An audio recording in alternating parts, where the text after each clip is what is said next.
Assalamualaikum warahmatullahi wabarakatuh. Shalom, Om Swastiastu, Namo Buddhaya, Salam Rahayu, Salam Kebajikan bagi kita semua. Perkenalkan, kami dari kelompok 6, kelas A Teori Pembangunan, semester 2, dari Fakultas Ilmu Administrasi Universitas Brawijaya, dengan dosen pengampu mata kuliah, yaitu Bapak Dr. Andes Muhammad Sobarudin MA. Di sini kami ingin mempresentasikan apa yang telah kami tuangkan dalam paper yang telah kami buat yang berjudul Teori Sistem Dunia. Disimak ya. Baik, selanjutnya izinkan saya untuk memperkenalkan rekan-rekan tim saya terlebih dahulu. Yang pertama yaitu Ausima Muharramah Syarifah, lalu saya sendiri Cinta Diva Zahra Lubis, selanjutnya ada Alisa Nisrina Rabani, lalu Febila Dinada Manik, dan juga Mutiara Rizkita Putri. Selanjutnya kami akan menayangkan terkait video perkenalan dari kelompok kami dan juga video mengenai apa sih teori sistem dunia itu. Pose with the fans.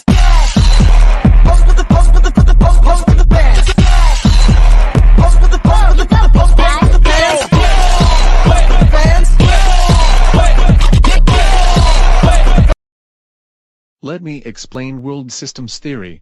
World systems theory is a multidisciplinary, macro-scale approach to world history and social change that emphasizes the world system, and not nation-states, as the primary, but not exclusive, unit of social analysis. World system refers to the interregional and transnational division of labor, which divides the world into core countries, semi-periphery countries, and the periphery countries. Core countries focus on higher skill, capital-intensive production, and extraction of raw materials. This constantly reinforces the dominance of the core countries. Nonetheless, the system has dynamic characteristics, in part as a result of revolutions in technology, and individual states can gain or lose their core, semi-periphery, periphery, status over time. This structure is unified by the division of labor. It is a world economy rooted in a capitalist economy. For a time, certain countries become the world hegemon. During the last few centuries, as the world system has extended geographically and intensified economically, the status has passed from the United Kingdom and to the United States and recently to China as an emerging hegemonic power. World systems theory has been examined by many political theorists and sociologists to explain the reasons for the rise and fall of states, income inequality, social unrest, and imperialism. Baik, saya akan menjelaskan beberapa poin penting dari cuplikan yang sudah kami hadirkan di slide sebelumnya. Poin pertama yaitu World System Theory is a multidisciplinary macro-scale approach to world history and social change that emphasize the world system.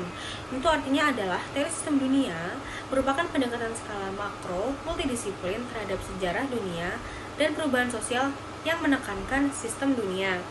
Teori pilihan publik ini menganggap dunia sebagai sebuah sistem kompleks yang terdiri dari berbagai elemen yang saling terhubung. Elemen yang saling terhubung itu seperti negara, ekonomi, budaya, dan juga politik. Juga sering digunakan untuk menganalisis proses kolonialisme, globalisme, perubahan politik, dan juga dinamika ekonomi di taraf global.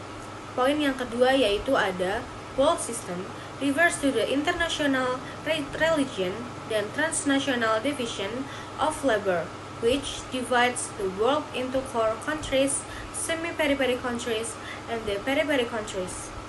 Sistem dunia mengacu pada pembagian kerja antar regional dan transnasional yang membagi dunia menjadi negara-negara inti, negara semi-pinggiran, dan negara pinggiran. Sebelumnya, mengapa negara ini dibagi menjadi 3 bagian? Karena menurut Immanuel Wallerstein, pembagian 2 negara dinilai terlalu sempit dan sederhana, sehingga banyak negara yang tidak dapat diklasifikasikan menurut kategorinya.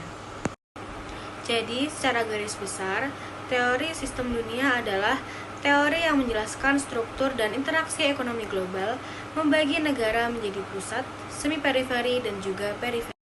Di sini terdapat 3 poin, saya akan menjelaskan satu-satu. Poin pertama yaitu teori sistem dunia itu diciptakan oleh Immanuel Wallerstein tahun 1970. Poin kedua yaitu teori modernisasi dan teori dependensi itu dianggap gagal dalam memahami persoalan-persoalan pembangunan negara dan juga masalah sosial yang terjadi di negara berkembang. Dan poin terakhir yaitu teori sistem dunia menjelaskan bagaimana negara pusat itu mendominasi negara berkembang. Teori sistem dunia itu dinilai kurang adil juga karena mengakibatkan adanya penjelasan ketergantungan negara berkembang ke negara maju.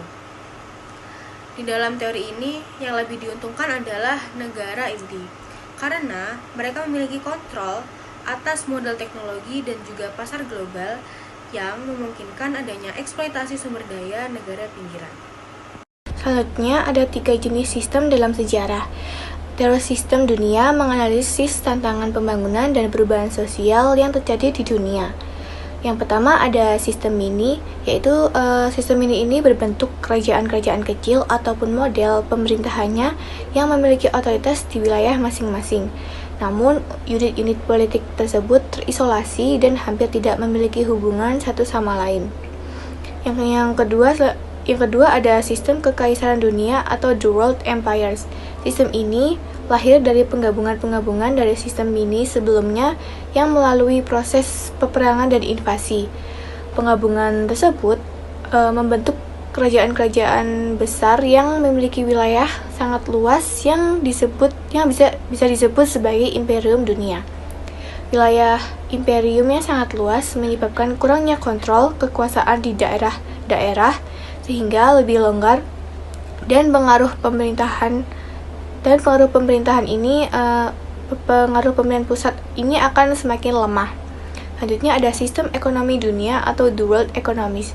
Sistem ini didominasi oleh sistem politik. Meskipun tidak ada otoritas politik tunggal, tetapi terdapat struktur ekonomi dominan yang memadu 5 interaksi negara-negara dan menciptakan sistem produksi. Baik, yang selanjutnya adalah terkait hierarki negara dalam sistem dunia. Immanuel Wallerstein sendiri membagi sistem dunia kapitalis menjadi 3 jenis, yaitu negara pusat atau negara inti, negara semi-periferi atau negara setengah pinggiran, dan juga negara periferi atau negara pinggiran. Yang pertama, negara inti atau negara pusat. Kelompok ini tuh berisi negara atau kota utama dunia yang menjadi pusat bisnis, keuangan, teknologi, dan juga perdagangan internasional.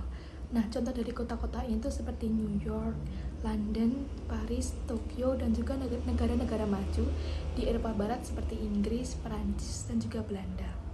Nah, wilayah-wilayah ini nantinya berfungsi sebagai lambang dari dominasi sistem kapitalis global yang mengendalikan sebagian besar aktivitas perdagangan dunia, mendorong perubahan-perubahan dunia, menentukan nasib negara-negara berkembang, dan kelompok negara inilah yang nantinya akan memperoleh keuntungan yang paling besar dikarenakan mereka ini memiliki kekuatan untuk dapat memanipulasi sistem dunia sampai pada batas-batas tertentu dengan dominasi yang mereka punya. Yang kedua adalah negara semi-periferi atau negara setengah pinggiran. Negara-negara ini tuh sebenarnya sudah mencapai kemajuan yang signifikan dibandingkan dengan negara-negara pinggiran. Contoh dari negara-negara semi-periferi ini yaitu seperti Australia, negara kita Indonesia, dan juga negara tetangga kita yaitu Malaysia.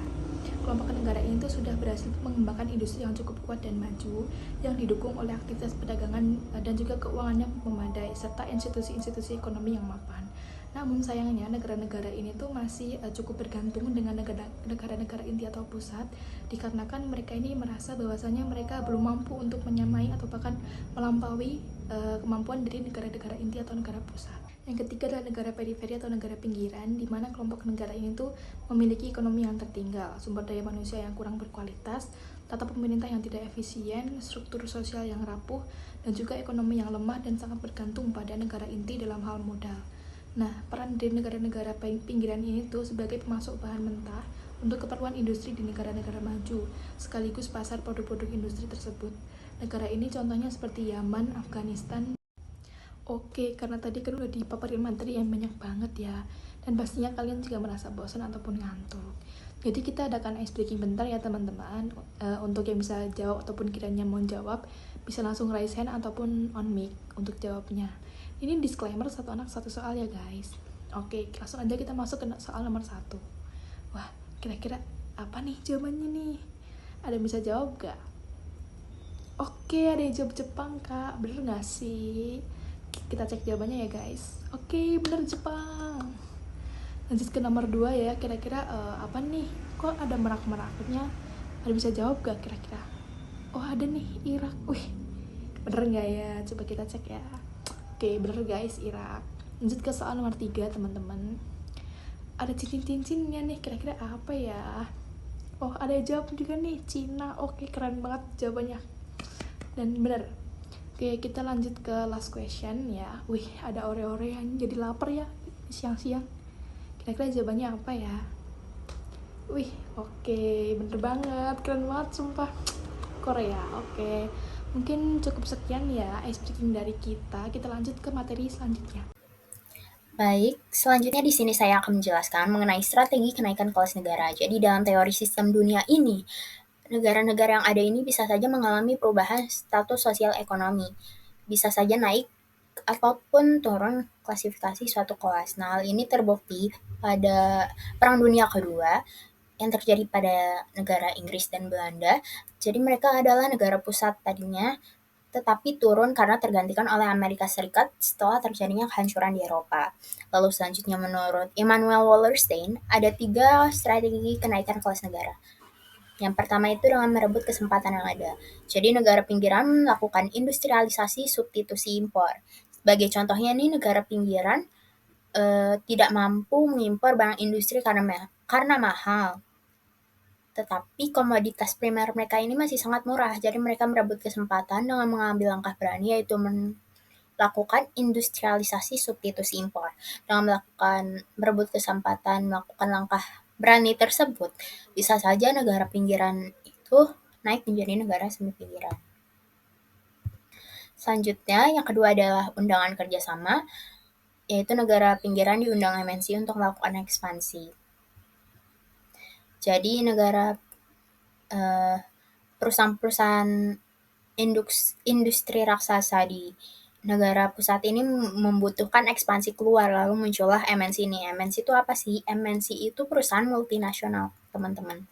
Jadi dengan munculnya MNC ini akibatnya itu banyak perusahaan industri di negara pinggiran ini diundang untuk melakukan kerjasama, diundang untuk melakukan kerjasama yang merupakan ekspansi tersebut oleh MNC.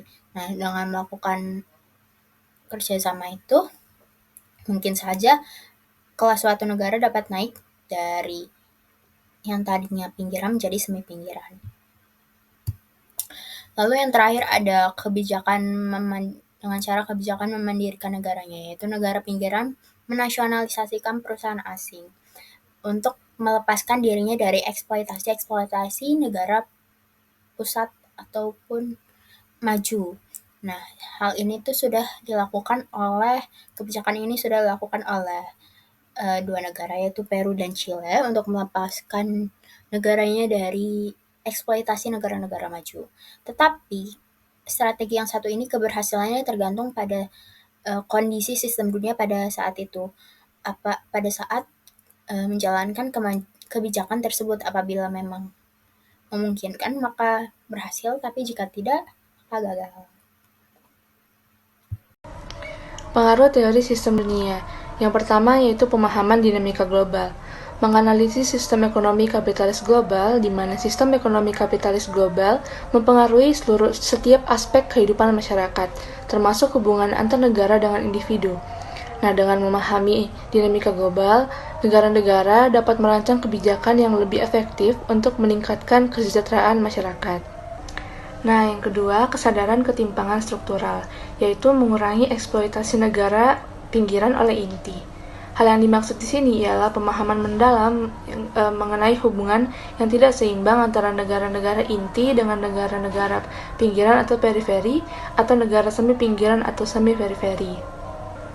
ada dua hal yang menjadi fokus utama di sini, yaitu kesadaran akan ketergantungan dan kesadaran akan eksploitasi. Kesadaran akan ketergantungan ini mengacu pada pemahaman bahwa negara-negara pinggiran seringkali bergantung pada negara-negara inti dalam hal akses pasar, teknologi, investasi, dan sumber daya lainnya. Ketergantungan ini dapat membuat negara-negara pinggiran kebijakannya rentan diambil alih oleh negara inti.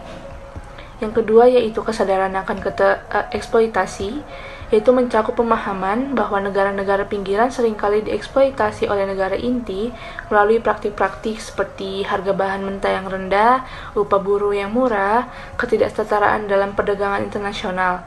Hal ini yang meningkatkan ketimpangan ekonomi dan sosial yang merugikan negara-negara pinggiran.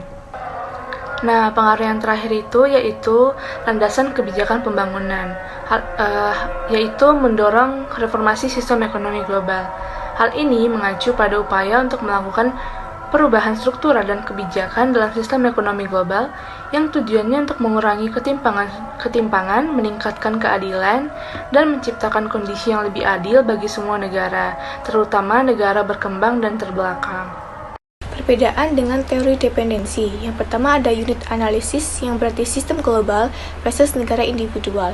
Teori sistem dunia menggunakan sistem global yang merupakan gambaran dari hubungan antar negara dan juga mempelajari masa pasang surut menggunakan metode historis struktural. Adapun teori sistem dunia ini menggunakan analisis dinamika sejarah sistem dunia secara global. Yang kedua ada struktur teori yang berarti 3 kutub versus 2 kutub. Teori dependensi ini menggunakan struktur teori 2 kutub, sedangkan teori sistem dunia menggunakan struktur teori 3 kutub.